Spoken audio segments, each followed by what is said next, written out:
안녕하십니까. 쿠키 건강 플러스 건강사회 만들기 토론회입니다. 정부의 대표적인 보건의료 정책인 4대 중증질환 보장성 강화 정책은 우리 시청자들에게도 이제 매우 익숙한 정책입니다.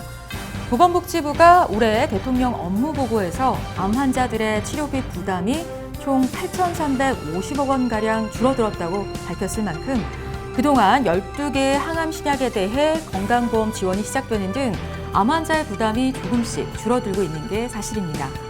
하지만 여전히 건강보험 지원이 늦어지면서 고가의 항암제 비용을 떠안는 환자들이 적지 않은 것 또한 우리의 현실인데요. 그중 치료를 위해 불가피함에도 건강보험 적용이 안 되는 항암제의 약 30%를 차지하고 있는 혈액암 치료제의 경우 적절한 경제성 평가를 받지 못해 건강보험 급여가 어렵다는 문제가 지속적으로 제기돼 왔습니다. 이에 저희 토론회에서는 다발 골수종 치료제를 통해서 날개 혈액암 항암제 경제성 평가 현안과 그 개선 방안에 대한 전문가들의 다양한 의견을 듣고 또 환자들의 치료 접근성 강화 방안을 모색해보는 자리 마련했습니다. 먼저 나와주신 참석자 4분 소개해드리겠습니다. 보건복지부 보험약책과 고영우 과장 나와주셨고요. 반갑습니다. 네, 반갑습니다. 네. 그 옆에는 한국다발성 골수종 환우회의 백민환 회장이십니다. 네, 반갑습니다. 네, 맞은편에는 한국다발골수종 연구회 위원장이신 화순 전남대병원 혈액내과의 이재준 교수십니다. 네, 반갑습니다. 마지막으로 세브란스병원 혈액내과의 김진석 교수 함께하고 계십니다. 네, 반갑습니다. 네. 오늘 4분 모두 좀 활발한 토론 부탁드리겠습니다. 네. 네. 우리 정부는 2013년 이후 4대 중증질환 보장성 강화 정책을 지속적으로 추진해 오고 있는데요. 이 정책에 대한 간단한 소개와 정책 이후에 암 환자의 보장성은 어떻게 변화되었는지 간단히 설명 좀 부탁드립니다. 이제 제가 설명드리겠습니다. 네. 정부는 이제 암, 희귀난치 질환 또는 심장, 뇌혈관 질환 등 4대 중증 보장 강화 정책을 2013년부터 네. 이제 16년까지 추진해 오고 있습니다. 이 중에 이제 약제 같은 경우에는 당초 155 품목을 대해서 보험급여를 할 예정이었고 현재는 이것보다 더 많은 164 품목에 대해서 이제 보험급여를 하고 있습니다. 이 중에는 이제 항암제 치료제도 많이 포함되어 있어서 이제 아까 사회자님이 말씀하신 것처럼 이제 암 환자들에 대해서 부담이 많이 줄어든 상태입니다. 그렇다면 치료약제 보장성 강화는 어떤 기조를 가지고 추진되고 있는 건가요? 이제 4대 중증 질환에 대해서 이제 보험급여를 강화하고 있는데요. 특히 이제 최근에는 금년에는 특히 소외 우려 질환, 즉 소아나 희귀 질환에 대한 급여를 강화하고 또 직접적인 질환 치료제뿐만 아니라 치료에 수반되는 약제 및 질환 전반에 대한 약제까지도 폭넓게 보장하려고 노력하고 있습니다. 또한 사회적 요구도는 높으나 비용 효과성이 불명확한 약제에 대해서도 보장 강화를 추진하려고 하고 있습니다. 그러니까 환자들의 보장성 강화를 위해서 정부도 다방면으로 좀 노력을 기울이고 있는 걸로 보이는데요. 이 정책에 대해서 다른 패널분들은 또 어떻게 평가하시는지 궁금합니다. 우선은 임상에 계신 의사 입장에서 김 교수께서는 4대 중증질환 보장성 강화 정책의 성과 어떻게 생각하고 계신지. 네, 최근에 어쨌든 그 암으로 진단된 환자는 전체 진료비의 5% 정도만 자기 이제 지불을 하게 되는 그런 상황이기 때문에 환우분들한테 경제적으로 상당히 많은 이제 혜택이 되는 거는 사실입니다. 근데 이제 아쉬운 거는 이게 이제 급여권으로 약제가 들어왔을 때는 5% 이제 전체 가격의 5%만 본인들이 이제 지불을 하면 되지만 그렇지 못하고 급여가 되기 전까지는 이 약제의 그런 효능이 어느 정도 이제 알려진 이후에 급여가 되는 그 시점까지 본인들이 이제 그 전체 100%의 비용을 다 내야 되는 그런 이제 어려움이 있기 때문에 보장성 강화를 하는 거는 저희도 100% 이제 찬성이긴 하지만 그 속도가 이제 문제가 되지 않나. 그러니까 빠른 시간 안에 그 보장성 강화를 해야지 어쨌든 환우분들이 그만큼 그 이제 보장을 받지 못하고 본인들이 전체 비용을 다 내는 기간을 짧게 갈 수 있지 않나 하는 게 이제 저희 의사로서의 한 가지 관점입니다. 네, 그러니까 이제 급여에 들어와 있는 부분에 대해서는 환자들, 암 환자들의 경제적 부담이 확실히 줄어든 게 맞지만 아직 급여 부분으로 못 들어온 아직 비싼 항암제, 항암 치료제들에 대해서는 좀 아쉬운 점이 있다라는 말씀이신 것 같아요. 또 환자, 환자 가족 입장에서 체감하는 정도는 굉장히 더 민감할 것 같거든요. 백 회장님, 이 4대 중증 질환 보장성 강화 정책 후에 암 질환의 보장성 많이 강화됐다고 느끼십니까? 환자들 어떻게 느끼는지. 네, 그동안 이제 정부에서 4대 질환 보장성 강화의 그 정책을 꾸준히 강화해 주신 점에 대해서 굉장히 감사하게 생각을 합니다. 감사하게 생각을 하고, 우리 저 다발성 골성의 경우도 정부 정책에 힘입어서 2014년 4월에 레블리미드라는 약이 있었는데 네. 보험 급여를 받을 수 있게끔 되었습니다. 그렇지만 고가의 항암제로 치료를 하다가 중단하는 환자들이나 재정적인 문제로 치료를 하다가 중단하는 그런 환자의 수가 굉장히 많이 있습니다. 여전히. 예. 네. 그래서 그러다 보니까 금년초에 이제 암 질환이나 4대 중증 질환에 대해서 비급여되는 품목 항목 한 200여 개에 대해서 보험 급여를 추진하겠다는 정부 시책을 듣고 굉장히 희망적인 마음을 갖고 있었습니다. 그리고 나서 2월 달에 저희 그 신약인 포말리스트가 그 보험 급여에서 실패를 하게 되었습니다.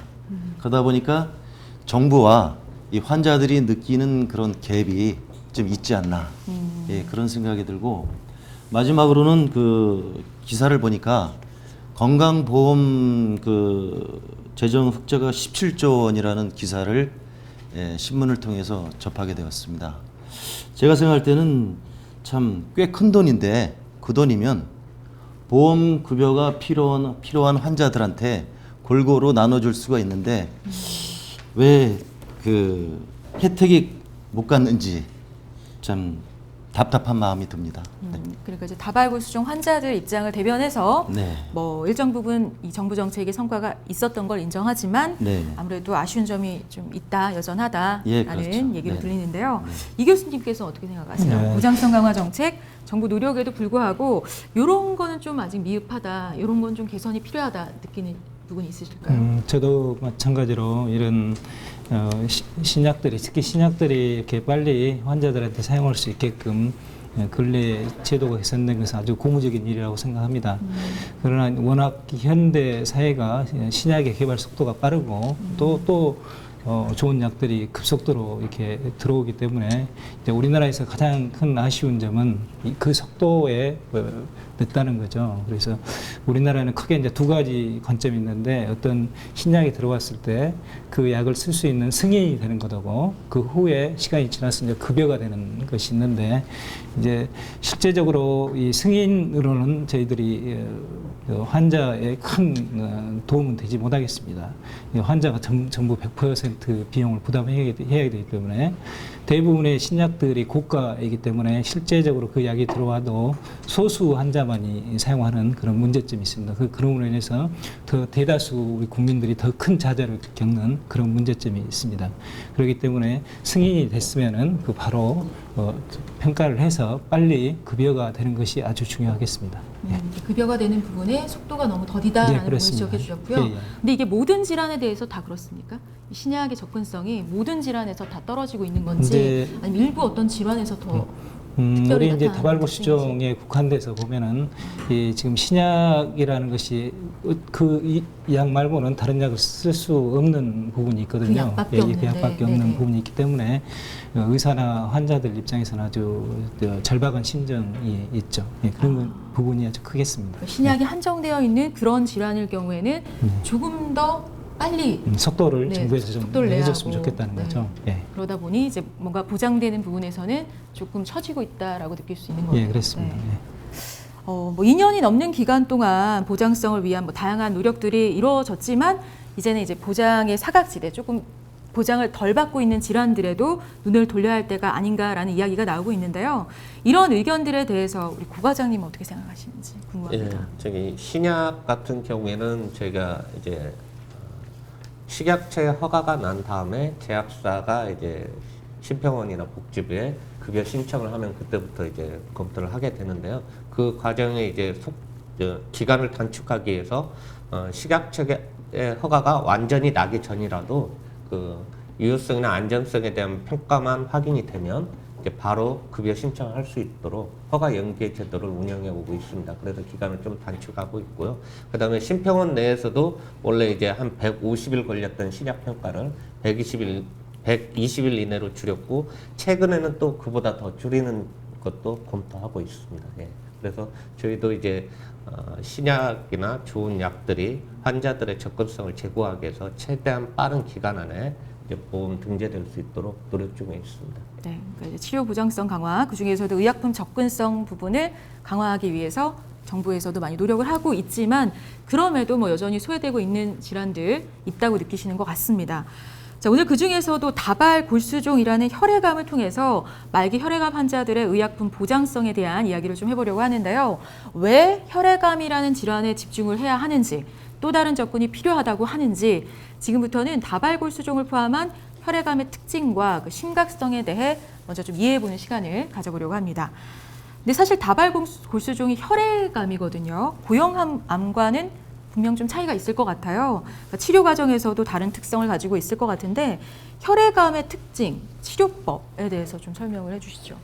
그 다발 골수종이 다른 혈액암과 달리 큰 다른 특징이 하나가 있겠습니다. 그렇기 때문에 오늘 이 토론에도 있고 신약의 절실히 필요한가 그런 것이 있는데 다발 골수종을 치료 1차적으로 진단이 되고 오면은 사실 항암제 1차 지금 사용하는 항암제였으면 치료가 잘 됩니다. 치료가 잘 되고 그러나 이제 시간이 지나면서 또 질환이 진행을 하고 또 2차 약제를 사용을 하면은 치료가 좀 잘 되죠. 잘 되고 이런 것들을 계속 지속적으로 이렇게 반복되는 장기 혈액암 중에 하나입니다. 그래서 저희 혈액암을 전공하는 우리 의사들은 더 이상 혈액암이라고 부르지 말고 만성 질환이라고 이렇게 부르자. 계속 관리해야 하는 관리를 해야 되는. 그래서 과거에 비해서 아주 새로운 시작들이 도입해서 급속도로 환자분의 생존율이 증가를 했죠. 그래서 국내나 국외 이런 통계가 있는데 애국에서도 보시면은 애국에서 보편적으로 2005년도 정도에 신약들이 많이 이렇게 들어왔단 말이죠. 그래서 2005년과 2000 전후를 이렇게 비교해보면 환자들의 급격한 생존율의 향상을 이렇게 가져옴을 알 수가 있겠습니다. 마찬가지로 이제 우리 국내에서 이렇게 분석을 해놓은 것도 있습니다. 국내에서 해놓은 거 보면은 이제 다소 우리는 들어온 것이 좀 늦었고 특히 이제 2000년 중반에 여러 신약들이 들어오긴 들어왔습니다만은 적용 범위가 좀 늦어지고 또 약제 사용에 대한 승인과 급여에 대한 그런 갭 차이가 있는 거죠. 그로 인해서 좀 늦어진 면이 있습니다. 그러나 저희들도 보시면은 한 2010년도 후반을 기준으로 보시면은 그 전반에 비해서 급격한 생존율 향상을 가져온 건 사실입니다. 그러나 이제 아직도 어려움을 겪는 질환에서 새로운 그런 신약들이 적극적으로 빨리 저희 임상에 도입이 돼야 되는 그런 질환 중에 하나가 되겠습니다. 그렇군요. 그러니까 고형암과 달리 이 혈액암의 특징상 외과적인 치료는 불가능하지만 그렇기 때문에 항암제 치료가 굉장히 중요하고 그렇지만 신약, 그러니까 새로운 약들이 워낙 많이 개발되다 보니까 생존율은 많이 좋아졌다. 그러니까 약에 대한 어떤 예우는 좋은 편이라고 보면 되겠네요. 네, 그러죠. 예. 네. 하지만 다른 암처럼 암덩어리를 수술로 완전 없애는 게 아니다 보니까 완치라는 개념은 좀 없지 않을까라는 생각이 들거든요, 이 교수님. 네, 사실 이게 이제 완치가 되기가 좀 어려운 혈액 질환 중에 하나입니다. 그래서 사실은 좀 어떻게 얼핏 들으면 굉장히 절망적인 병이 아닐까라는 이런 생각을 가질 수 있는데요. 사실 고형암은 사실 말기암으로 사기로 진단이 돼서 항암 치료나 이런 약제를 쓰더라도 사실은 그 사는 기간을 아주 길게 가져가기는 좀 어렵습니다. 고형암은 경우에는. 그렇지만 혈액암은 말기로 진단되더라도 이 약제에 대한 반응이 고형암에 비해서 굉장히 좋기 때문에 그 사시는 기간을 굉장히 저희가 연장을 시킬 수가 있기 때문에 다양한 약제가 필요하고 사실 이런 약제 선택에 예전만 하더라도 머리가 다 빠지는 이제 항암제를 저희가 주로 써왔거든요. 그런 항암제를 쓰면은 그 항암제도 효과가 좋아요. 그렇지만 그 항암제에 따른 부작용이 머리도 빠지고 여러 가지 부작용이 많지 않습니까? 최근에는 어쨌든 이런 이제 항암제가 아니라 표적 치료제라고 알려진 부작용이 좀 적은 약제들이 속속들이 이제 도입이 되면서 실제로 효과도 더 좋고 부작용도 좋고 적고 그런 이제 약제들을 저희가 초반부터 이제 사용을 하게 되니까 실제로 환우분들이 큰 부작용 없이 생존 기간을 상당히 연장을 시킬 수 있기 때문에 아까 이 교수님께서 보여주신 생존율 향상이 이렇게 극대화되는 병들이 주로 혈액암들이 주로 이제 최근에 많이 이제 보여지는 거고 고형암에 비해서 이런 약제 개발에 따른 생존의 향상의 그런 혜택을 더 많이 얻는 게 이런 혈액암의 특징이기 때문에 저희들은 그러니까 약제가 이제 한 가지가 있어서 그 약으로 이제 생존 연장을 한다 이게 아니라 여러 가지 약제가 우리가 이제 적하고 싸울 때도 무기가 여러 가지가 있어야 되지 않습니까? 그래서 이 무기 썼다가 안 되면 저 무기 쓰고 또 안 되면 또 다른 무기를 쓰고 이렇게 해서 여러 가지 무기를 저희가 가지고 실제로 환우분들을 치료하면 아무리 말기암으로 진단된 혈액암이라도 저희가 뭐 정말 10년씩 생존을 이제 유지를 시킨다든지 이렇게 할 수 있기 때문에 많은 종류의 이런 표적 치료제 신약들이 빨리 급여권으로 들어오는 게 굉장히 중요한 병 중에 하나라고 이제 생각이 듭니다. 그렇군요. 그러니까 혈액암은 약제가 그래도 반응이 좋은 편이어서 네네. 여러 약으로 꾸준히 치료를 한다면, 그러니까 만성 질환을 관리하듯이 한다면 그래도 뭐 생존율은 많이 좋아지는 편이다. 네. 라고 말씀하셨는데 또 뭐 역으로 생각해 보면 그 약을 지속적으로 사용할 수 없다면 재발률 역시 높을 수밖에 없고 그렇다는 거겠죠. 환자들 많이 보시니까 백 회장님 아실 것 같은데 네. 재발률 어느 정도 될까요? 높은 편인가요? 우리 다발성 골수종 그 환우들에 대해서 재발률은 저희가 작년에 그 환우에서 자체적으로 설문조사를 한 적이 있습니다. 아, 네. 설문조사를 해보니까 10명 중에 한 5분 정도가 재발률이 있다. 아. 예, 그렇게 답을 해오셨는데 네.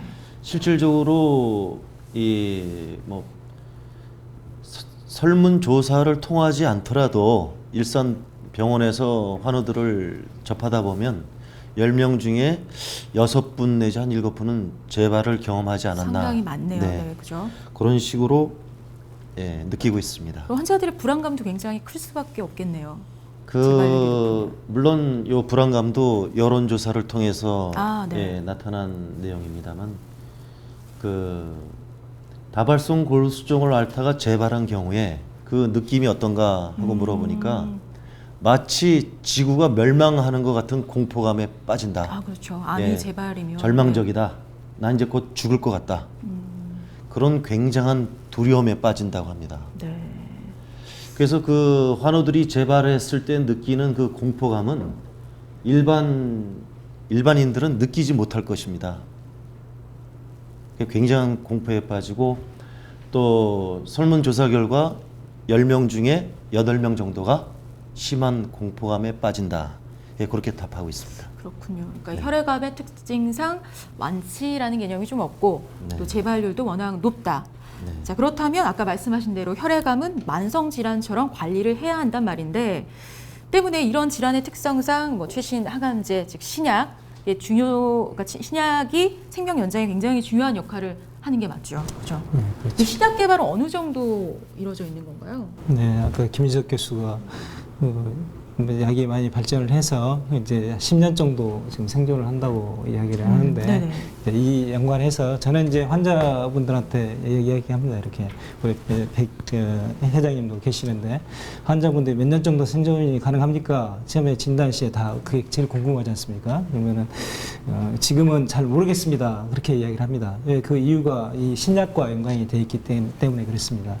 이제 지금 새로운 많은 신약들이 이렇게 개발이 되고 있습니다. 그런데 우리나라에 들어온 약도 아주 최신 신약들이 많이 있죠. 포말리스트가 있고 또 그 작년에 승인을 받은 케프롤리스 약도 있고요. 그러나 이제 2015년도는 사실 다발골수종 분야에 있어서 아주 획기적인 한 해가 중에 하나가 되겠습니다. 특히 이제 국외 이야기인데요. 미국에서는 지금까지 유례 없이 미국 FDA에서 4개의 신약에 대해서 승인을 해준 바 있습니다. 그래서 그 4개의 신약이 바로 파노비노스타트라는 약이 있고요. 또 우리 현재 보르테조밉 벨케이드라는 약의 경구용 제제 쉽게 먹을 수 있는 익사조밉이라는 약이 있습니다. 그리고 또 당클론성 항체로서 요새 각광을 받고 있는 다라투즈умab, 또 브리두맥주맵이라는 그런 약 4개의 약제가 동시에 이렇게 승인을 받음으로 해서 유사 1회에 이렇게 승인을 받은 약이 없겠습니다. 그래서 이런 약들을 비롯해서 그 추후로도 지금 계속 개발되고 있는 약들이 표적치료제, 김석 교수가 표적치료제나 또 다른 영역은 세포치료제에도 아주 각광을 받는 치료제가 있고요. 그리고 면역에 관련된 체크포인트 그 억제제 이런 약들 또 아주 소분자를 타겟으로 하는 그런 여러 약제들이 개발이 되고 있어서 말 자체로 신약의 홍수 시대라고 이렇게 말할 수 있겠습니다. 그래서 환자분들이 지금 가지고 있는 여러 약제를 통해서 지금 최선의 치료로 장기간 유지가 된다면은 머지않아서 더욱더 오래 사실 수 있고 아마 의학이 더 발전하다 보면은 아까 백 회장님이 이야기하셨던 지구가 무너지는 듯한 그런 느낌을 받으셨다고 하는데 다시 지구를 세우는 그런 완치도 가능한 날이 있겠다. 그래서 작년 그 미국 혈액학회 때 하나 큰 이슈가 됐던 것이 우리 그 혁명이라는 약을 썼습니다. 신약들이 이렇게 많이 들어왔기 특히 그 면역 치료제가 많이 발전을 해서 아마 우리 다발 고수정 영역에서 혁명의 시대가 도래가 돼서 반드시 환자들을 완치시킬 수 있는 그런 날이 머지않아 도달이 될 것이다. 그렇게 생각을 하고 있습니다. 예. 네. 그러니까 다양한 신약들이 개발이 되고 있다는 건데, 근데 다발골수종은 약물 치료가 뭐 필수적인 부분이고, 근데 이런 약물들은 내성이 생기는 경우가 많지 않습니까, 이 교수님? 어떤 약이나 다 내성이 있는 거죠. 그래서 만약에 내성이 생기지 않는다면은 저희가 이 토론을 할 필요가 없는 거죠. 한 약제를 가지고 쭉 계속 치료를 하는 만성 질환 중에 당뇨처럼 인슐린이나 경구용 약제로 이렇게 쭉 치료가 되면 좋겠습니다만은 약이라는 것은 약에 대한 내성이 생기기 때문에 우리가 1차 약제를 쓰고 또 재발을 한 경우 2차 약제가 필요한 것이고요. 그 후에 또 3차 약제가 필요하고 그렇기 때문에 이제 이런 토론을 통해서 저희가 정부에 간절히 호소를 하는 것입니다. 그래서 새로운 약들이 빨리빨리 환자들한테 쓸 수 있게끔 요구를 하는 것이죠. 그 기본적인 바탕은 항암제라는 것이 내성이 생긴다는 것이 네. 되겠습니다. 그렇지만 내성은 생기지만 앞서 약물의 치료 성과는 긍정적이라고 말씀을 하셨어요. 때문에 환우회 쪽에서도 이 항암제 관련 문의 굉장히 많을 것 같은데 주로 어떤 내용 문의가 많이 들어오나요, 회장님? 네, 지금 환우들이 제일 많이 문의가 들어오는 내용은 지금 쓰고 있는 그 항암제에 대한 정보, 그리고 또 신약에 대한 정보, 특히 신약에 대한 정보에 있어서는 지금 저희 다발성 골수종에서 쓰이는 현재 신약은 포말리스트입니다. 그래서 네. 제일 구체적인 그 상담 내용은 포말리스트가 언제 보험급여가 되느냐, 네, 그런 문의 사항이 제일 많이 들어온다고 할 수가 있겠습니다. 그렇군요. 그러니까 신약이 굉장히 많긴 많은데 네.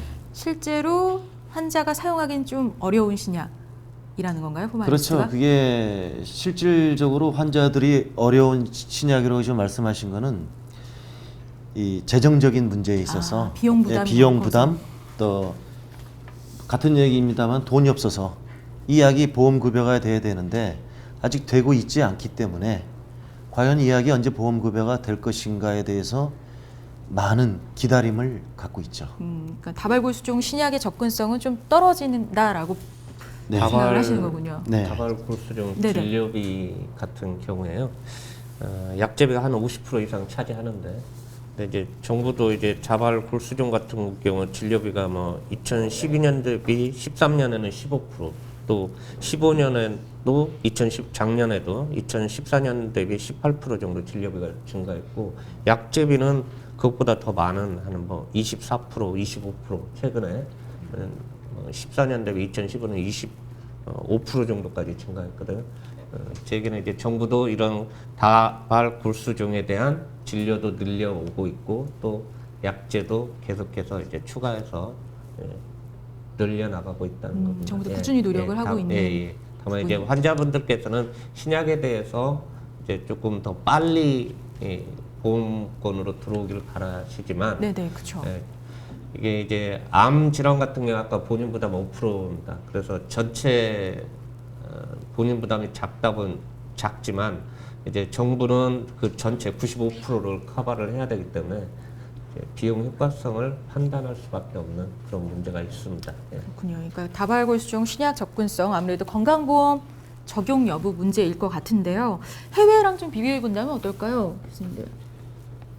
이게 이제 해외에 비해서 어쨌든 급여권으로 들어오는 속도는 조금 더딘 건 사실입니다. 사실인데 뭐 저희가 이제 잘 아는 미국이나 유럽의 주요 선진국에 비해서는 좀 더디지만 그래도 뭐 저희가 이제 흔히 우리 주변에서 보는 일본을 제외한 아시아권에서는 비교적 좀 빠른 편으로 되어 있습니다. 그래서 뭐 아주 늦다고는 얘기는 할 수는 없지만 저희가 이제 아시아 국가에서 주변 국가들하고 비교할 상황은 이제는 아니라고 저는 이제 판단이 되기 때문에 뭐 그걸로 저희가 만족을 할 수는 없는 거죠. 저희가 사실은 그러니까 왜 그러면 이제 한국에서 이렇게 보험 급여가 이렇게 늦어지느냐 이제 거기에 대해서 조금 제가 얘기를 드리면은 이게 이제 다발골수종 자체가 빈도가 그래도 조금 낮습니다. 전체적으로 빈도가 좀 낮기 때문에 이게 이제 국가는 급여 승인을 하려면은 아주 좋은 임상 연구 결과가 있어야 돼요. 네. 근거가 충분해야지만 이제 급여를 해줄 수 있는데 그 근거 자료를 만드는데 시간이 굉장히 많이 걸립니다. 그래서 우리가 소위 얘기하는 3상 임상 연구를 마치고 그게 충분히 추적 관찰이 돼서 생존율 향상이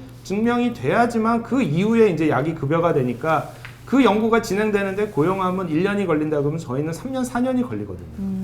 환자 자체 숫자가 좀 적으니까 이제 그 기간 내에 그 연구를 기다리는 환우분들은 정말 굉장히 답답하죠. 저 연구는 분명히 이 신약이 좋게 나올 게 뻔한데 저희는 이 연구가 끝나고 발표가 돼야지만 급여를 받을 수 있으니까 굉장히 그 면에서 이제 환우들이 안타까워하는 거고요. 그 자료를 보면서.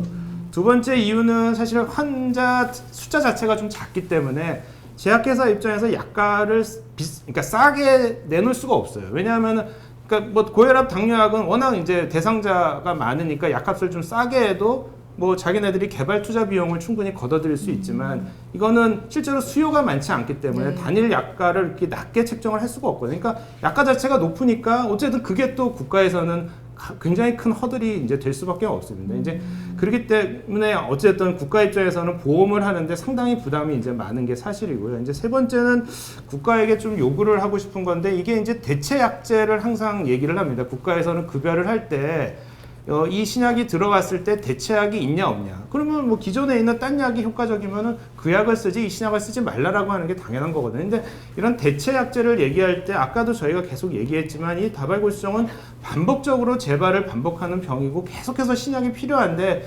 국가에서는 이런 이제 병의 특징을 정확히 이해 못하고 기존에 뭐 한 가지 약제가 좋은 약이 있으니까 그 약을 쓰면 되지 이 약이 왜 필요하냐 뭐 이런 식의 이제 대답을 하는 경우가 굉장히 많습니다. 그렇기 때문에 이런 대체 약제 선정을 어떻게 신중하게 정말 해서 이게 대체약이 저희가 보기에는 없다라고 판단을 하는데 환우단체나 의사들은 국가에서는 이런 대체약이 있다라는 이제 얘기를 하니까 이제 그런 이제 바라보는 시각이 조금 차이가 있지 않나 하는 게 저희들로서도 이런 이제 보험 급여권으로 들어오는데 조금 지체되는 여러 가지 이유 중에 하나라고 이렇게 생각이 됩니다.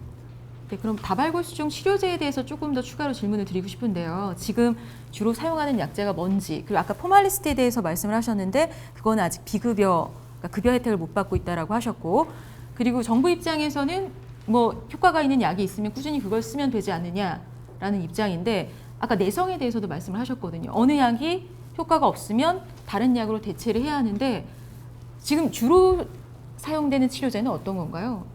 다발골수종은 다른 고형암이나 좀 달리 좀 혈액암이라는 특수성이 좀 있겠습니다. 혈액암이라는 특수성이라는 것은 우리가 큰 무기가 저혈모세포 이식이라는 무기가 있거든요. 그래서 그 저혈모세포 이식이 가능하냐 여부에 따라서 환자군을 크게 진단 시 두 군으로 나눕니다. 그래서 저혈모세포 이식이 가능한 젊은 분들 그리고 저혈모세포 이식이 불가능한 이제 좀 연세가 드신 분들 그 구분해서 치료를 접근을 하겠습니다. 네네네.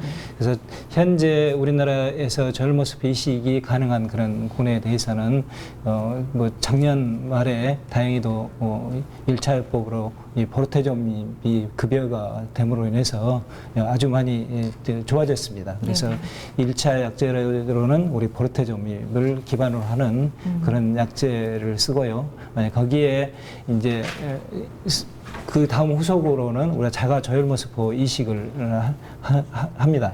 그리고 이제 자율모습 이식이 끝나면은 자기 걸 가지고 온 거죠. 자율모습 이식을 하고요.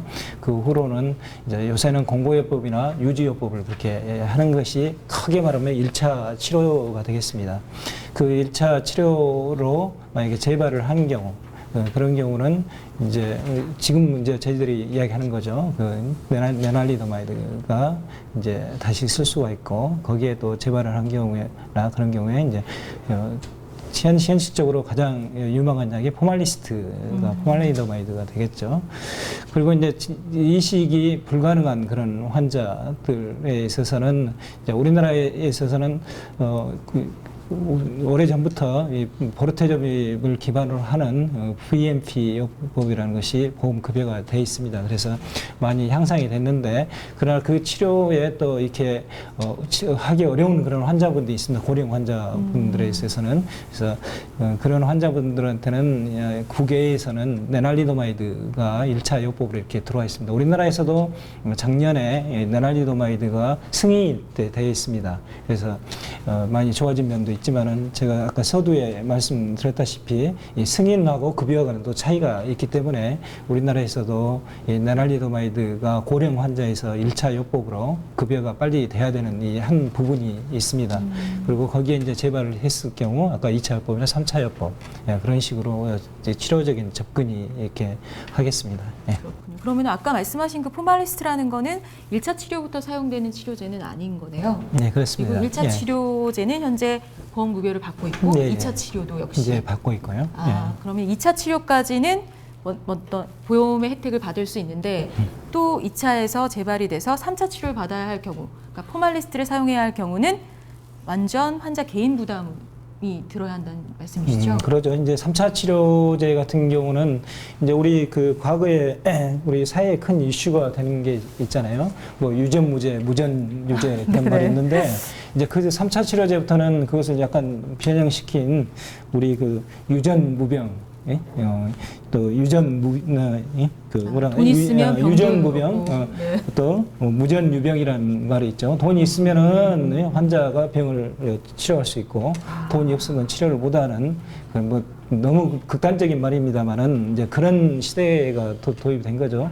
이제 3차 약제로는 여러 가지 또 약제들이 있습니다. 그러나 그 중에서 가장 강력한 약이 현재는 이 포말리도마이드라는 약이 되기 때문에 그런 약들을 우리가 빨리 이렇게 추진하고자 하는 것이 되겠습니다. 회장님, 실제로 그 말기 다발골수증 환자 경제적 부담이 어느 정도나 되는 건가요? 지금 실질적으로 그 보험급여의 치료제를 치료하다가 이 재발 또는 불응성 그 환우가 되면 급여가 되지 않기 때문에 자기의 경제적인 돈이 들어가게 됩니다. 지금 우리 신약인 포말리스트가 한 달에 1,300만 원 정도 합니다. 그래서 1년에 지속적으로 치료를 한다면 한 1억 5천에서 2억 정도의 돈이 들어가는데, 이 돈으로 말씀드리자면 우리나라에 사는 일반 뭐 평범한 셀러리맨이나 뭐 자영업을 하시는 분들이라도 굉장히 충당하기는 감당하기는 어려운 돈이라고 생각합니다. 그렇죠. 네. 근데 아까 말씀하셨지만 만성질환 같이 꾸준히 약으로 케어를 해야 하기 때문에 1년만 먹고 끝나는 약은 아닌 거죠. 네, 그렇죠. 그럼 그 부담이 계속 드는 거고. 그렇죠. 이 항상 교수님들도 말씀하시지만은 이 다발골수증은 이 재발에 대한 위험성, 그런 것이 항상 죽을 때까지 안고 가기 때문에 제가 뭐 외람된 말씀입니다만은 이 초기 환자들이 다발골수증이라고 진단을 받고 저를 찾아오는 경우가 많습니다. 그때는 그분들한테 위안을 드리려고 저는 좀 쉽게, 물론 이치에 맞는 얘기는 아닙니다만은 제가 말씀을 드립니다. 어떤 말씀을 드리냐면 뭐 선생님 감기에 걸려본 적이 있으신가요? 그러면 걸렸다 그럽니다. 그래서 그럼 감기에 걸리신 다음에 약을 먹으면 낫죠? 그러면 낫다 그럽니다. 그럼 죽을 때까지 감기에 안 걸립니까? 그럼 걸린다 그럽니다. 그럼 다시 한번 감기에 걸렸을 때 그걸 우리가 재발이라고 합니까? 재발이라고 안 한다는 거죠. 그래서 우리 다발성 골수증이라는 병명은 완치가 없고 계속 끌고 가는 병이기 때문에 편한 마음으로 치료를 하십시오. 이런 식으로 환우들을 긴장감을 많이 부담감을 떨어뜨려서 편안하게 해드리고 있습니다. 네, 근데 약에 대한 접근성이 좋을 때 마음이 편안할 것 같긴 한데요. 사실 아까 경제적인 부담이 굉장히 크거든요. 네. 이 정도의 부담이면 그 의사 입장에서도 적극 권하기 좀 그럴 것 같아요. 어떻습니까? 네, 현실적으로 급여가 되지 않은 약제들을 의사들이 이렇게 적극적으로 권하기는 어렵습니다. 뭐 대체 약제로 이제 오래된 경구용 항암제라든지 이런 약으로 사실은 이제 돌려서 치료를 많이 하게 되고요.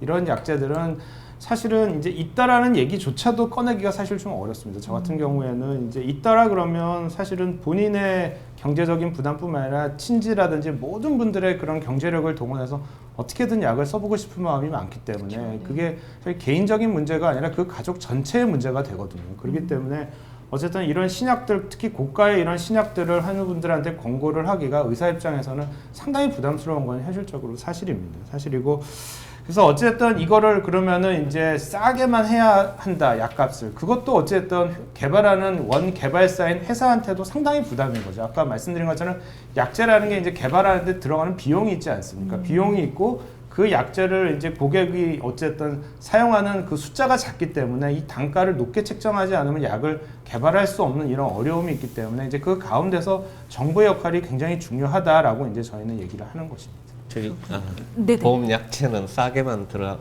들여오려고 하는 거 아닙니다. 우리 보험 의약품을 등재할 때는 많은 약이 있지만 첫 번째 그 중에 이제 하나 고려돼야 할 게 비용 효과성입니다. 그러니까 약제들의 임상적 유용성이 비슷하면 그 중에서도 비용이 가장 적게 드는 그런 걸 고려해서 선별 급여, 선별 등재하는 시스템입니다.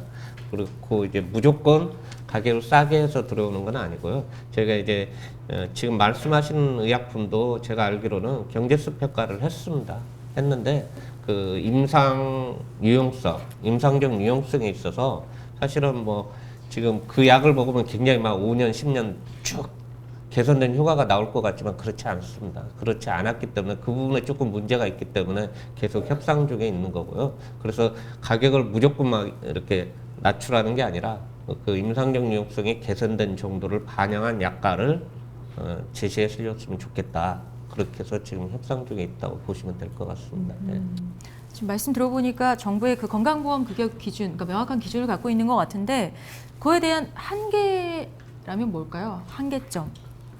저희가 보기에는 사실은 가장 중요한 게 이제 경제성 평가라는 거를 가장 많이 사용을 합니다. 지금 이제 경제성 평가라는 게 과연 이 환자분이 한 달에 500만 원, 1000만 원 하는 약제를 먹는 게 그 국가적으로 그렇게 투여할 만한 가치가 있느냐, 이거를 평가하는 게 이제 경제성 평가거든요. 그러면 그 전에 있던 정말 100원짜리 약을 먹는 게 정말 난 거냐, 이거를 평가하는 게 경제성 평가인데 사실 이런 경제성 평가를 제대로 하기가 참 어렵습니다. 저희가 바라보는 입장에서는. 그거를 하시는 분들이 실제 환자를 보는 의사들이 아니라 그런 경제성 평가를 전문적으로 하시는 분들이 주로 하시는데, 그분들도 전문가니까 이제 그거를 잘 하시지만 저희가 직접 환자를 보는 입장에서 이렇게 경제성 평가 자료들을 보면은 누락된 항목이 굉장히 많거든요. 그게 실제 환자가 이 신약을 맞지 않고 옛날 약을 맞았을 때 들어가는 비용을 제대로 다 실제 자료를 가져다가 쓰는 게 아니라 추측을 해서 이런 자료를 만들기 때문에 아주 정확하다고 얘기할 수가 없는데, 이런 어쨌든 아까 얘기 드린 급여를 평가하는 데 있어서는 이 경제성 평가 자료를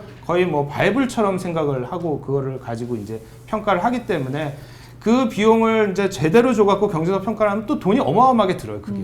그러니까 지금처럼 하는 게 비용을 절약하면서 뭐 가장 적절한 모델인지는 모르겠지만 그거를 너무 맹신하는 것 자체는 굉장히 위험한 거거든요. 저희들이 환자를 보는 입장에서 볼 때는. 근데 너무 그것만 딱 놓고 이 경제성 평가에 합당한 결과가 안 나올 때는 무조건 안 된다, 이렇게 하는 거는 조금 어느 정도의 문제가 있다라고 저희 전문가들은 판단을 하고, 가장 좋은 거는 이제 전문가 집단에 대한 조언을 구하고 같이 이제 도인을 해야죠.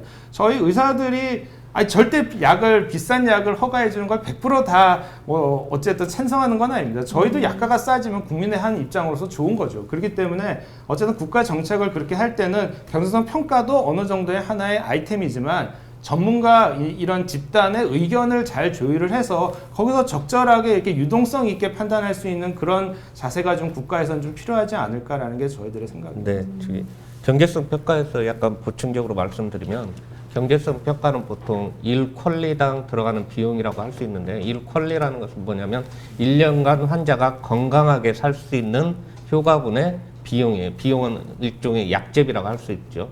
그래서 이제 저희는 보통 그걸 1GDP, 즉 1인당 우리나라 1년 GDP를 가지고 잡습니다. 예를 들면 우리나라가 이제 뭐 25,000불이면 2,500만 원 정도를 잡고 있고 대부분의 의약품은 그 1GDP 밑에서 결정을 합니다. 그 밑에 이제 비용이 그 정도밖에 안 든다고 하면 들어올 수 있도록 하고 있고 다만 항암제는 말씀하신 대로 너무 비싸기 때문에 2GDP까지 있습니다. 예를 들면 그러니까 5천만 원 이내에 그런 경제성 평가를 해서 5천만 원 이내로 들어오면은 이제 저희가 이제 보험급여를 할 수 있도록 그렇게 하고 있고요. 이제 그런 경제성 평가가 있고 이런 경제성 평가는 제약사가 합니다. 제약사가 이제 전문가 교수님이나 이제 학회 이런 쪽을 통해서 이제 경제성 평가를 해서 이제 심평원에 제출하는 거고요. 그리고 저희가 이제 암 같은 경우는 이제 암질환 전문위원회가 또 따로 있습니다. 말씀하신 대로 전문가들이 모이는 암질환 전문위원회에서 이 약에 대한 급여 여부랄지 또는 경제성 평가 여부까지 다 검토를 한다. 그래서 이 약은 이제 평가를 해서 보험급여를 해야 된다든지 안 해도 된다든지 이런 걸 결정하고 또 하게 되면 이제 조금 약가 때문에 문제가 되면 그 경우는 회사랑 또 협의를 해서 좀 약가를 더 낮출 수 있으면 그렇게 해서 이제 경제성 평가가 유용하게 되도록 전환해서 또 들어올 수 있도록 그렇게 하고 있습니다. 예.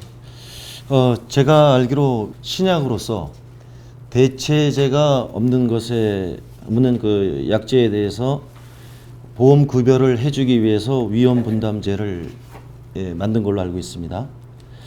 그럼 위험 분담제를 만든 그 이유 중에 하나도 그 치료제에 대한 환자의 접근성을 높여주기 위해서 사실은 만든 겁니다. 근데 이런 위험 분담 제도를 만들어서 중증 질환에 대해서 보장성 강화를 해준다고 얘기를 하고서 그 경쟁성 평가라는 또 하나의 작품을 만들어낸 것입니다.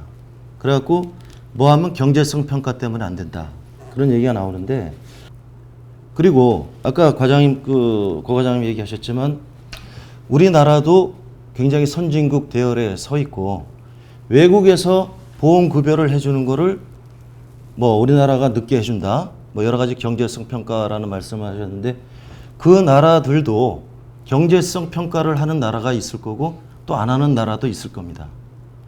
오늘 이런 토론회를 통해서 그 4대 중증 질환 보장성 강화나 이런 위험 분담제에 대한 얘기나 또 경제성 평가에 대한 게 과연 어떤 약제에 있어서 경제성 평가를 하기가 어렵다거나 못하면 또 다른 하나의 작품을 만들어서라도 건강보험 제도가 있는 이유는 뭡니까?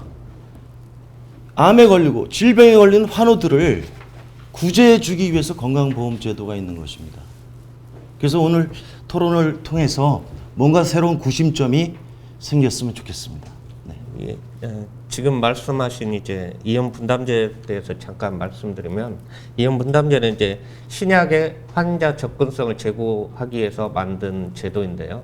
예를 들면 지금 이렇게 제약회사는 높은 가격을 요구하고 있고 보험 재정으로는 그걸 커버할 수가 없습니다. 이럴 때 실제 가격이 10,000원이면 보험 재정에서는 최대 7,000원 정도까지 밖에는 커버할 수 없다. 그럼 나머지 표시 가격은 10,000원을 하지만 나머지 30% 정도는 다시 보험 재정에 환급하는 게 일종의 이연 분담 제도라고 할 수 있습니다. 그러니까 제약사가 표시 가격은 그대로 유지하지만 조금 낮춘 가격은 다시 환급하면 보험 재정도 세이브되고 환자도 접근성이 이제 높아질 수 있고 그런 제도입니다. 여기에서 이제 가장 그런 우리가 이제 실제 가격을 얼마로 설정할 것인가 이걸 하려면 경제성 평가가 필요합니다. 왜냐하면 그래서 경제성 평가를 통해서 우리나라에서는 이 약에 대해서는 어느 정도까지밖에 줄 수 없다. 그래서 그 나머지 차액에 대해서는 다시 환급해주면 너희들 보험 재정을 환급해주면 그 약은 우리나라 보험급여에 등재되고 환자도 받을 접근이 쉬워지고 이것 때문에 이연분담제도가 도입됐고요. 그다음에 이제 이연분담제도에서 이제 경제스펙을 다 하는 건 아니고 일부는 안 하는 경우도 있습니다. 예를 뭐 아주 제한적이지만 대체제가 없고 또 소수 환자이거나 아주 신약인 경우에 아주 레어한 아주 희귀병인 환자가 같은 경우에는요. 적으면. 네, 아주 환자가 적은 경우에는 환자 평가를 안 수가 합니다. 적어서 임상시험으로 이런 뭐 경제성 평가를 할 수 없는 경우에 한해서는 이제 이연분담제도 안에서도 경제성 평가 없이 도입할 수 있습니다. 다만 이제 지금 말씀하신 포멀리스트는 사실은 경제성 평가 대상이고요. 또 지금 회사도 그 경제성 평가를 가지고 이제 지금 협의 중에 있다고 말씀드릴 수 있습니다. 저희 이제 의사들 입장에서 보면은 이제 정부 편도 맞고 또 제약회사도 맞고 우리 환자도 다 맞거든요. 맞는데 이제 저희 그 의료진들도 우리나라 사람이잖아요. 우리나라 사람이니까 우리나라의 약가가 낮춰서 들어오면 좋죠. 좋은데 이제 저희가 바라는 것은 정부와 제약회사 간에 협상을 하지 않습니까? 그 협상 시간 좁혀주라는 거죠. 예? 그 약값이 얼마가 되느냐 하는 것은 저희들이 중요한 것이 아닙니다. 예? 왜냐하면 보험이 되면은 환자의 전체 비용이 5%밖에 안 되기 때문에 그것이 뭐 600만 원이 됐든 700만 원이 됐든 5%를 내기 때문에 별로 큰 환자들은 차이는 없어요. 저희가 제일 요구하는 것은 빨리 시급하게 보험 급여를 해주라는 거죠. 그게 키포인트가 있는 것 같습니다. 그리고 또 하나 제가 말씀드리고자 하는 것은 왜 이렇게 우리나라에서 이렇게 이런 것들이 문제가 되는지 그 이유 중에 하나가 우리나라 의료 수준이 높습니다. 예? 높아져 버렸어요. 예? 우리나라가 뭐 의료 수준이 낮은 국가거나 또 우리나라가 못 사는 국가 같으면은 이런 고가 약이 문제가 안 되는 거죠. 그러나 지금 우리나라의 그 의료 수준이 왜 높아졌냐면은 우리 지금 현재 그 환자들이 새로운 신약들이 들어왔을 때, 예? 왔을 때 많은 수의 환자분들이 임상 연구를 하고 있거든요. 예? 다른 분야와 다른 또 다른 측면이 있습니다. 예를 들어서 이제 과거 뭐 10년, 20년 전만 해도 새로운 신약이 들어왔을 때 환자분들이 보편적으로 하는 말이 내가 뭐 시험 대상자냐 하고 다 거부를 하는 그런 상태였는데 지금 다발고수정 그 한 회장님도 계십니다만은 다발고수정으로 오랫동안 앓으셨던 분들은 예? 보편적으로 새로운 신약이 언제 나오는지 또 그것이 내가 임상에 연구를 할 수 있는 건지 그런 것들을 거꾸로 물어본단 말이죠. 네. 예? 그래서 우리나라가 이미 아까 그 말했던 이 포멀리스트는 어떻게 생각하면 또 새로운 신약도 아닙니다. 예? 아까 제가 말했던 그 사계 그런 신약들에 대해서 지금 이미 임상 연구를 통해서 상당수 환자들이 투여를 받고 있거든요. 그래서 국가에서도 뭐 진료비가 우리 1년에 뭐 24, 5% 상승됐다고 하는데 물론 이제 부담이 되는 건 사실이죠. 사실인데 실제로 상당수 환자분들이 이런 신약을 임상 연구를 통해서 투여를 받고 있는 환자분들 꽤 있습니다. 그렇기 때문에 그 나머지 환자분들의 체감적인 그런 그 치료를 못 받는 그런 것들이 더 큰 거죠. 대다수 환자분들이. 예. 그래서 임상 연구라는 것은 이제 전체 환자분 중에 모든 분들이 다 들어가면 좋은데 거기에 대상되는 그런 환자들 소수만이 들어가고 그분들이 우리나라에서는 여러 약들이 거꾸로 말하면 우리나라가 그만큼 의료 수준이 높아서 대외적으로 아주 국가 경쟁력을 가진 나라라는 뜻이죠. 그래서 거기에 발맞춰서 새로운 신약들을 정부에서 이렇게 우리 약을 도입을 할 때 너무 뭐 우리가 높여서 들을 필요는 없어요. 우리가 낮춰서 들으면 좋죠. 우리나라 재정이 적게 나가기 때문에. 그러나 우리가 요구하는 것은 어쨌든 간에 백 회장님도 얘기했지만은 약이 있으면 못 해요. 못 쓰면은. 예, 그래서 최소한 기간을 짧게서 협상을 빨리빨리 해서 좀 통과를 시켜주라는 겁니다. 네. 예. 저희 신약 같은 경우에 우리나라는 아까 우리나라는 A7 국가를 주로 이제 기준으로 하고 있는데요. 뭐 영국, 이태리, 독일, 미국, 일본 등 이렇게 선진국을 기준으로 하고 있어서 저희 나라가 늦게 들어오지 않습니다. 굉장히 빠른 속도로 들어오고 있고요. 그리고 정부도 최대한 빨리 급여를 이제 환자의 접근성을 위해서 급여를 해주고 싶지만은 이제 경제성 평가나 또 임상적 유용성이나 이런 걸 보지 않고 그냥 무조건 다 환자가 원한다고 해서 해줄 수는 없는 실정이고요. 잘 아시다시피 우리나라 건강보험제도가 우수하다는 것은 제가 볼 때는 적정한 재정에 따른 적정한 뭐 환자에 대한 보장성 이것 때문이라고 생각합니다. 뭐 무조건 협상 없이 빨리 돌아서 모든 의약품의 가격이 조금이라도 올라가면 아까 보험의 흑자가 조금 있다고 말씀하셨지만 그거는 굉장히 작은 액수거든요. 전체 보험 재정에 비하면. 그래서 그렇게 쉽게 뭐 들여올 수는 없고 이제 최대한 빨리 약이 들어올 수 있도록 노력은 하겠지만 그래도 임상적 유용성이나 경제성 평가 이런 비용 효과성이 반드시 선행돼서 적정한 가격에 들어오는 것도 굉장히 중요하다고 생각합니다. 네, 잠시 정리를 좀 해보자면요.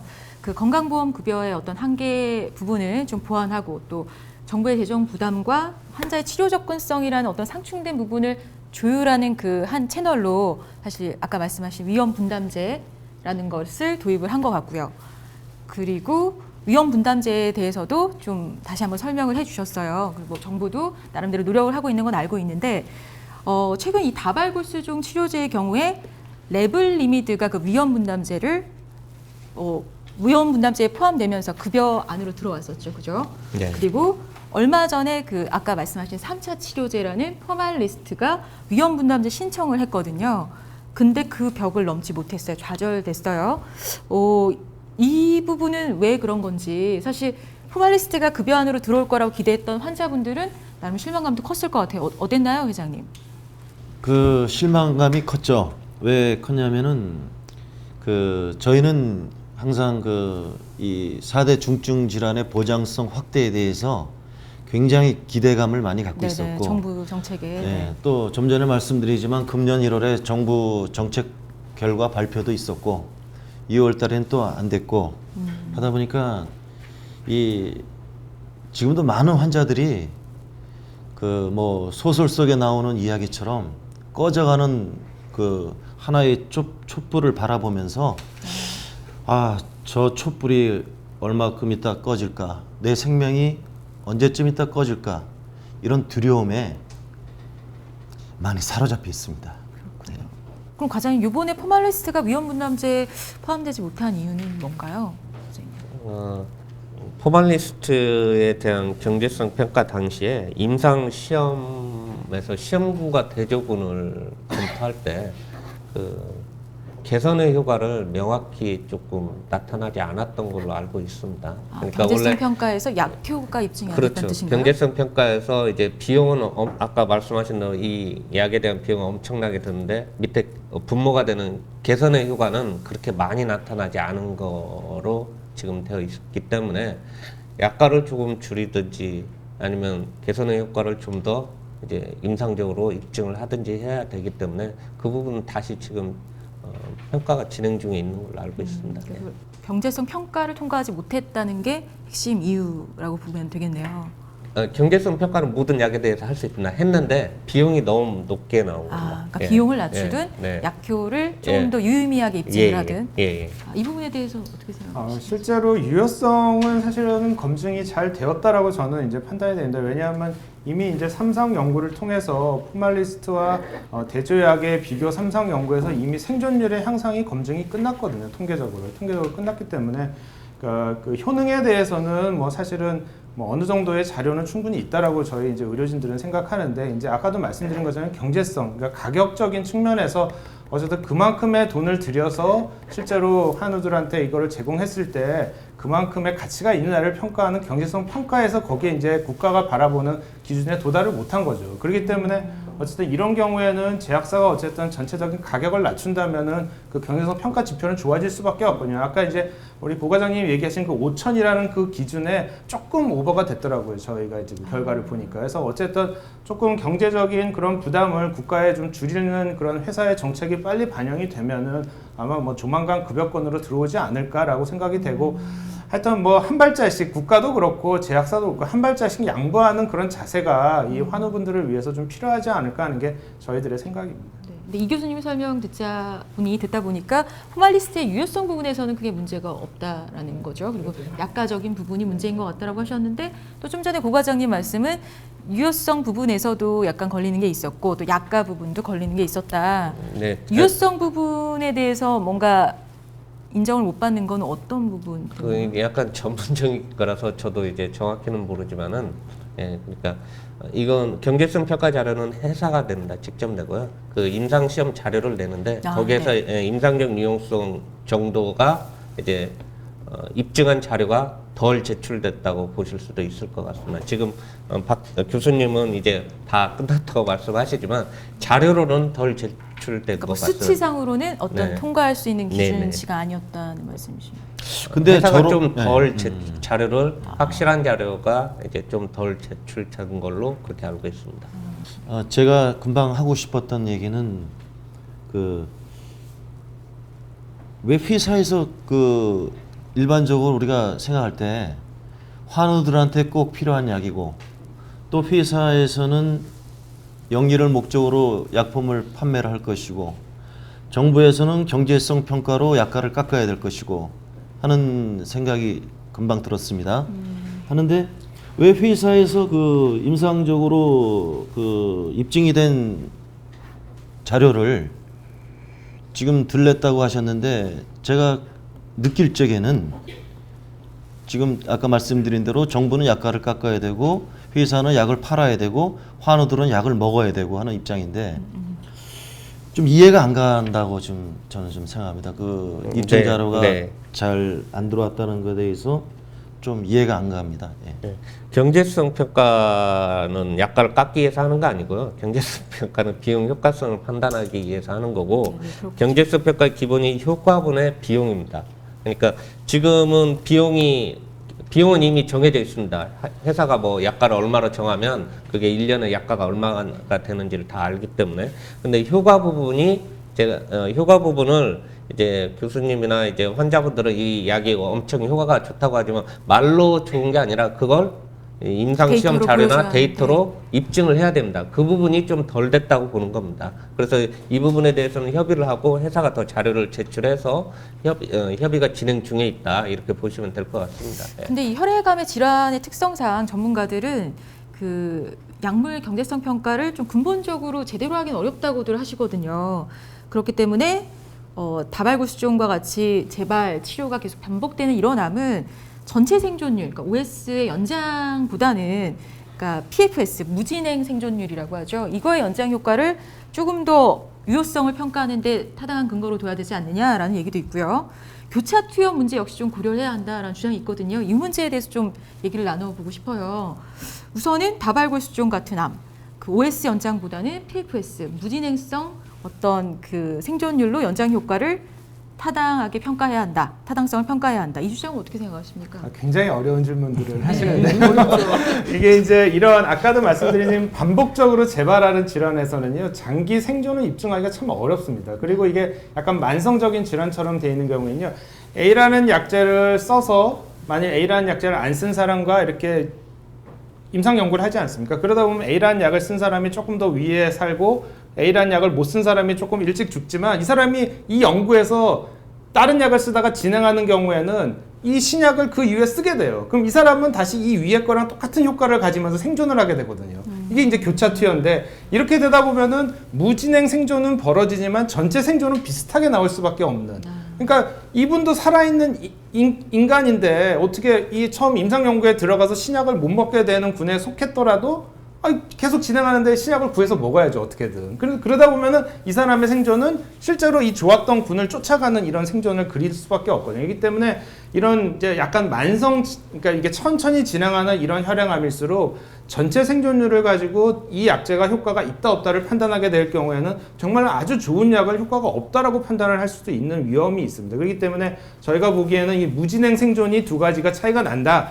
그러면 이 약은 이 병에서 효과적인 약이구나라고 판단을 해주셔야 되는데 이제 국가 입장에서는 그러다 보면은 너무나 많은 약을 허가를 해야 돼요. 그렇기 때문에 이 교차 투여함에도 불구하고 전체 생존율의 차이가 나는 약은 우선적으로 이제 승인을 하겠다. 뭐 이런 이제 전체적인 이제 정책을 갖고 있는 게 이제 국가의 정책인데 이제 그런 면에서 이제 저희 전문가들의 입장은 조금 다르거든요. 그렇기 때문에 이런데 제가 아까도 얘기한 것처럼 전문가와의 좀 활발한 이 대화 창구가 있어야 되는 게 저희 전문가들 입장에서도 이 PFS 무병 진행이 차이가 나더라도 이 약은 지금 선에서는 좀 승인은 좀 보류해도 되겠다라는 의견이 있습니다. 저희 나름대로는 이 전문적인 판단으로. 그러니까 그런 의견을 적극적으로 좀 받아주시면 그 옥석을 가릴 수가 있는 거죠. 이제 무진행 생존이 효과가 있는 약이고 전체 생존율이 차이가 없더라도 그 중에서 옥석을 가리는 것들을 전문가와 같이 협의를 하신다면 아마 국가에서도 더 좋은 방안을 내놓을 수 있지 않을까라는 게 저희들의 생각입니다. 상당히 말이 어려운 말을 하고 계시네요. 전문가인 제가 듣기도 쉽지 않는 그런 말을 서로 하고 계시는데 현재 우리나라 현실을 한번 좀 보겠습니다. 쉽게. 우리나라 현실에서 우리 1차 약제, 아까 뭐 보르테조미, 델케이드라는 상품명으로 나왔기 때문에 그 치료를 하고 그 치료를 해서 재발을 한 경우, 재발이라는 용어를 안 하겠습니다. 질환이 진행한 경우, 질환이 진행한 경우에 6개월 이상에 걸쳐서 진행을 한 경우는 또다시 한 번 다 쓸 수 있거든요. 그래서 한 번 더 쓸 수가 있습니다. 그러나 거기 그 약제에 대해서 부작용이 있거나 6개월 이내에 재발을 한 경우는 약을 이렇게 변경을 하는 거죠. 그리고 똑같은 약제를 쓰더라도 다시 병이 진행하는 경우, 어쨌든 그 후에 지금 쓰는 약이 지금 현재 네블리미드, 레날리도마이드라는 그런 약제를 쓰고 있습니다. 그 후 거기에 진행을 한 환자는 현재 아까 말씀드렸다시피 비용적으로 그걸 감당할 수 있는 분들은 포말리도마이드 상품명으로 포말리스트를 한 달에 1,350만 원 정도를 구매를 해서 이렇게 하고요. 다른 환자들은 다른 약제를 쓰는 거죠. 딴 약들을 이렇게 쓰고, 뭐 3차 약제, 또 탈리도마이드나 그 유사한 약들, 또 벤다무스트라는 약도 사실 지금 보험이 안 돼서 환자가 무려 한 150만 원 정도를 비용을 내야 살 수 있는 그런 약제들을 쓴다거나 기타 항암제를 쓰는 거죠. 기타 항암제를 이것저것 이제 조합해서 쓰는 거죠. 의사들이 머리를 써서 그렇게 했을 때 3차, 4차, 5차까지 그렇게 쓰는 거죠. 그래서 이제 더 이상 없으면은 마지막으로 어떻게 했습니까? 우리 마지막 약제는 한번 포말리도마이드를 쓰시죠.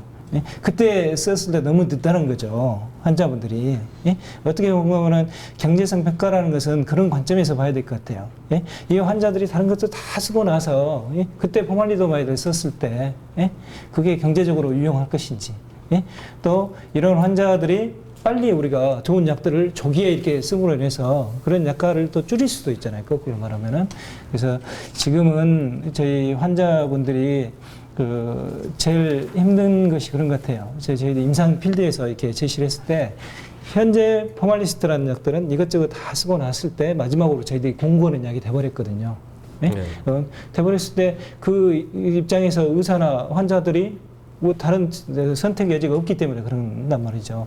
그래서 이런 급여제도가 좀 빨리 개선이 돼서 좀 더 조기에 이 약을 쓰면은 환자의 생존율도 좀 길어질 것이고 그런 거죠. 그리고 아까 유효성 평가라는 것은 이미 다 그 포말리스트가 국제적으로 다 검증이 된 약이고 그러지 않습니까? 그걸 서로 이렇게 사소한 서류 문제로 인해서 그런다는 것은 참 저희들이 받아들이기 어려운 그런 문제가 있는 거죠.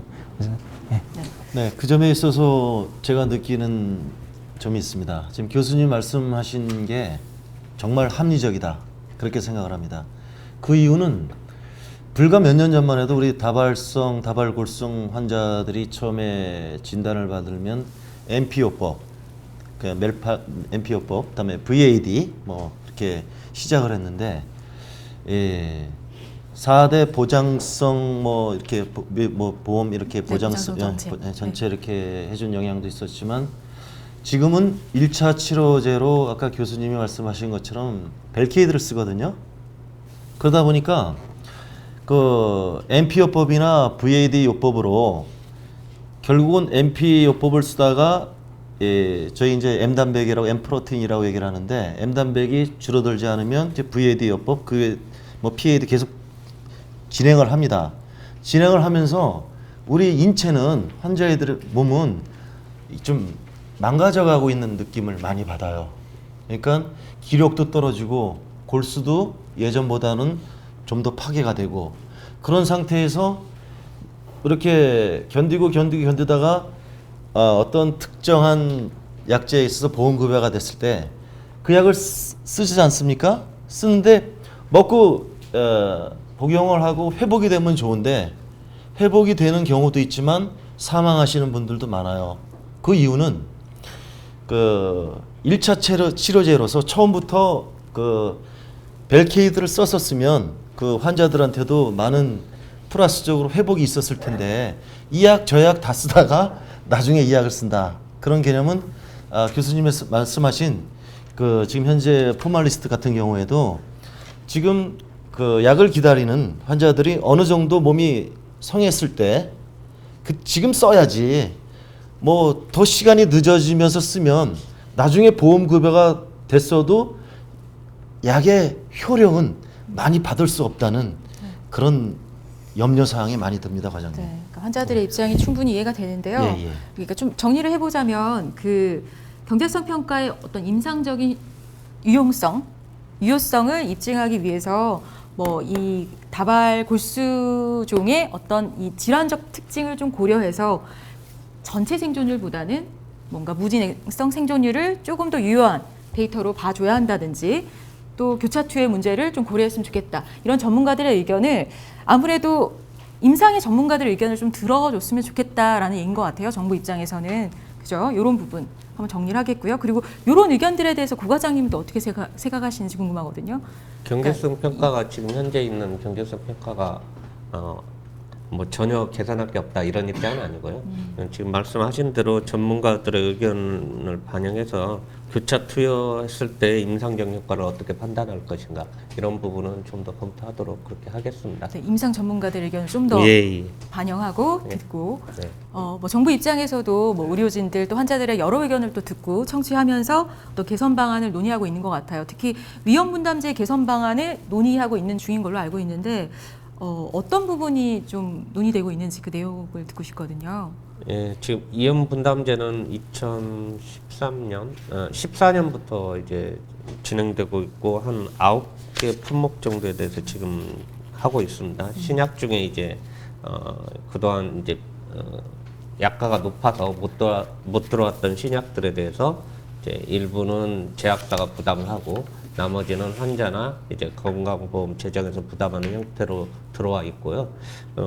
현재는 이용 분담제는 한 번 계약을 하면 한 4년 정도 가는데 끝날 때까지는 급여 기준 확대나 이런 것들을 할 수 없도록 그렇게 되어 있습니다. 그래서 이제 이미 들어와 있는 것에 대한 급여 기준 확대하고 또 대상이 이염 분담제를 적용하는 대상이 대체제가 없는 항암제나 또는 희귀질환 치료제로 제한되어 있는데 그 부분에 대한 검토를 진행 중에 있습니다. 네. 그러니까 뭔가 어쨌든 환자 접근성을 높이기 위해서 여러 부분을 좀 개선 방안을 논의 중이라고 생각하면 되겠죠. 예. 네네.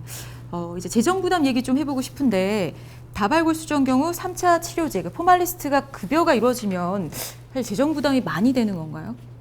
그러지는 않을 겁니다. 왜냐하면 1차, 2차 치료제에 실패한 사람이 그러니까 저도 그렇게 생각이 쓰는 드는데 것이지 네네. 처음부터 1차 치료도 쓸 수 없는 겁니다. 실질적으로 비용이 적지는 않게 될 겁니다. 왜냐하면은 요즘에는 옛날에는 이제 1차 치료하다가 2차 치료하다가 돌아가시는 분들이 꽤 많았어요. 약제가 워낙 독한 약을 썼으니까 항암제를 쓰다가. 근데 요즘에는 1차 치료제부터 이제 표적 치료제들을 많이 쓰고 그리고 이제 워낙 전문가들이 뭐 요소요소에 이제 다 있기 때문에 그러니까 저희가 이제 전신적인 그런 이제 보조 치료가 잘 됩니다. 실제로 환우분들이. 그래서 치료 과정 중에 그런 합병증이나 이런 걸로 돌아가시는 확률이 많이 줄기 때문에 사실 뭐 1차 치료를 마치고 일정 기간 지나면 또 2차 치료를 받아야 됩니다. 대부분이. 또 2차 치료를 마치고 또 한 1년, 2년 지나면 또 3차 치료를 받아야 되기 때문에 환우분 명수가 대상자가 뭐 당장 이제 보험 급여가 됐을 때 당장은 얼마 안 되겠지만 이게 누적이 되는 거죠. 이게 누적이 되고 그러니까 뭐 효과가 있으신 분들은 진행할 때까지 계속 약을 먹어야 되는데 중간중간에 이제 새로 먹기 시작하는 사람이 누적이 되니까 1년째는 뭐 얼마가 된다면 2년째는 그게 늘고 3년째는 늘면서 어쨌든 환우분들이 이제 복용하는 환자 숫자는 누적됨으로 인해서 실제로 국가의 경제적인 부담은 상당히 있을 수밖에 없는 약제거든요, 이게. 근데 이제 아까도 말씀드린 것처럼 그렇다고 해서 이거를 이제 뭐 급여를 못한다 이렇게 하면 안 되고 아까 국가에서도 이제 잘 만들어 놓은 이런 이제 저희가 뭐 위험 분담제라는 걸 잘 이용해서 결국은 이거를 이제 적절하게 국가랑 회사가 어떤 식으로 이제 분담을 하느냐를 잘 정해서 빠른 시간 내에 하여튼 결정을 내려야 되지 않나가 이제 저희들 생각입니다. 네, 그러니까 정부 입장에서는 어느 정도의 재정 부담은 들 수밖에 없다. 네. 예, 지금 현재 나와 있는 경제성 평가로는 포멀리스트 같은 경우는 그러니까 제가 이제 경제성 평가하면 아이스라고 하는데요. 그 값이 한 1억 2천만 원 정도 된다. 제가 아까 말씀드린 대로 한 5천만 원 미만에서는 보통 저희가 급여를 하는데 1억 2천만 원 정도까지 나오기 때문에 환자 개인당 들어가는 비용이 굉장히 많은 측면에 있거든요. 그 부분은 어느 정도 이제 저희가 적정한 수준으로 이제 협의를 하느냐에 따라 이제 들어올 수 있고 아니면 또 어려울 수도 있는 그런 실정입니다. 예. 근데 지금 단순히 생각해 보자면은 3차 치료제 포말리스트의 경우 그 직전까지 이제 최종으로 쓸 수 있는 치료 옵션이 레블리미드라고 하셨어요. 그거에 이제 불응하는 환자 또는 예, 그거에 또 맞습니다. 재발하는 환자에 포말리스트를 적용하는 네, 케이스인데 레블리미드는 위험 분담제에 포함이 돼서 이제 급여로 들어왔거든요. 근데 레블리미드와 포말리스트가 동시에 사용되는 개념이 아니라 레블리미드를 못 쓰는 사람이 포말리스트를 쓰면 되거든요. 레블리미드를 급여를 해주면 그 급여해주는 그 혜택을 그대로 포말리스트를 적용하는 환자에게 주면 되지 않을까. 저의 생각은 단순히 그런데 그렇다면 국가 입장에서 정부 입장에서도 대단한 부담, 큰 부담이 있는 건 아니지 않느냐. 부담이죠. 왜냐하면 레블리미드를 1년 먹고 이제 재발할 텐데 포말리스트까지 다시 1년을 먹게 되면 국가는 한 환자에게 1년치 약값만 주면 되지만 2년이 되는 거거든요. 그 환자의 복용 기간이 계속 그렇죠. 늘어나게 늘어나니까 이제 수 부담이 있다. 되는 거죠. 그러니까 그게 2배가 되면서 어쨌든 국가가 그만큼의 이제 그러니까 환자가 오래 생존할수록 그쵸. 어쨌든 부담은 그쵸. 쌓여가는 부담은 거기 많은 때문에. 거죠. 네. 현재 부담이 없는 약은 아닙니다. 2차 치료제로 사용하고 있는 레블리미드의 우리 일반적인 반응률이 한 50% 50% 내 환자가 반응을 합니다. 근데 예를 들어서 이제 10명이 먹으면은 5명 정도 환자들이 꾸준히 먹고 5명은 반응이 없기 때문에 또 만약에 포말리스트가 보험이 된다면은 그 환자들이 포말리스트를 먹어야 되는 거죠.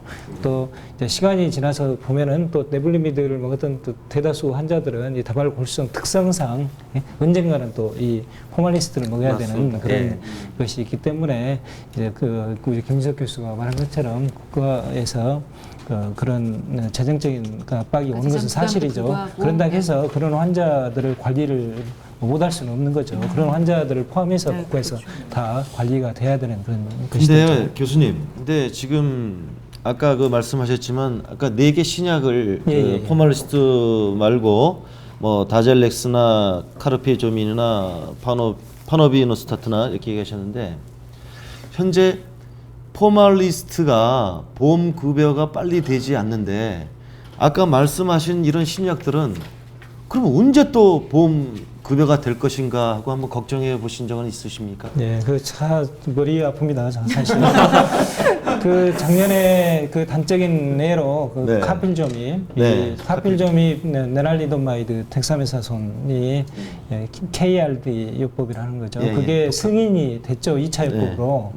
이 승인이 됐는데 이게 우리나라에서 사용할 수 있을 것인지 승인만 되면 못합니까? 사용하기 어려운데 지금 레블리미드도 위험 분담제로 해서 가까스로 이게 지금 된 약인데 거기다 추가로 이 카필조미비는 지금 카필조미 약가도 결정되지도 않았어요. 워낙 고가 또 약이 되기 때문에 이제 그런 문제가 있죠.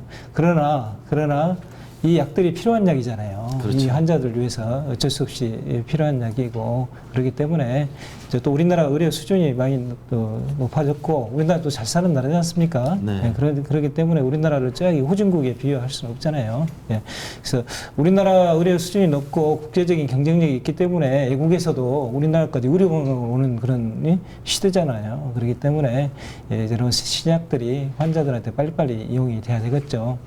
그런 첫 단추로 지금 문제되고 있는 이런 약들을 빨리빨리 해결해 주시면은 우리 백 회장님이 말씀하신 그런 새로운 약들도 국가에서 빨리빨리 해주겠죠. 그러니까 이 포말리스트 같은 약이 정부의 재정 부담이 있음에도 불구하고 분명히 환자의 그 신약 접근성을 높이기 위해서라도 급여 안에 들어와야 한다는 부분에 대해서 그렇죠. 모두 공감하시고 정부도 그 부분을 충분히 공감하고 그 부분 그 방안을 논의 중이다라고 파악을 하면 그리고 되겠죠. 하나 더 말씀드리면 네. 저희가 이제 약가를 결정할 때 정부가 단순히 회사하고 협의를 해서 결정하는 게 아니고요.